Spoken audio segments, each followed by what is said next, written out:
c'est l'une des côtes les plus prisées du moment. Ville à vue sur mer, soleil 300 jours par an. À 2 heures de Paris, le Portugal attire de plus en plus d'investisseurs étrangers. Il y a 4 ans, cette maison d'architecte a séduit ce couple de retraités français. Nathalie et François Vicard vivent ici 8 mois sur 12. C'est notre chambre ici. Un grand lit de 2 mètres, ce qui est toujours agréable. Et puis d'ici, on a ce qu'on aime bien, la vue sur la mer, là-bas, la lagune. Et tous les matins, quand vous vous réveillez ici, vous vous dites quoi? Qu'on a de la chance. Qu'on a beaucoup de chance d'être ici et qu'on a fait le bon choix. Et t'es toujours sur ta 240 mètres carrés, 3 salles de bain, 4 chambres, une grande cuisine et surtout la terrasse. On donne aussi bien sur la piscine que sur la mer. Alors on voit la mer au fond, on voit la lagune, les pêcheurs, on voit tout. Ils ont acheté la maison en 24 heures. Un coup de cœur. Elle était jolie, elle était blanche à l'intérieur, tout était bien pour nous plaire. Donc on a dit, bah, écoute, on va faire une proposition. 450 000 €. Et on arrive à Paris, et dans notre boîte aux lettres, il y avait un flyer, un prospectus, qui nous proposait un studio de 62 mètres carrés à Menton pour exactement le même prix. Bon, on n'a pas hésité. Et ils ne sont pas les seuls. Au Portugal, une maison sur 5 est actuellement vendue à des étrangers, britanniques, chinois et français en tête.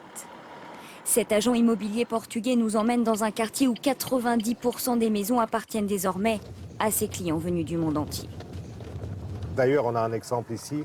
Ça, c'est une maison qui a été achetée par des Anglais. Vous voyez, les vues sont fabuleuses.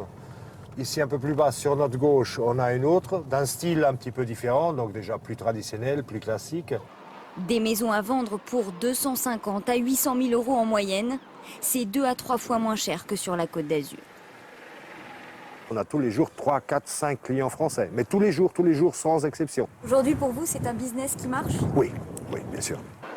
Et il n'y a pas que les maisons sur la côte. À Lisbonne, les appartements du centre historique sont aussi très convoités.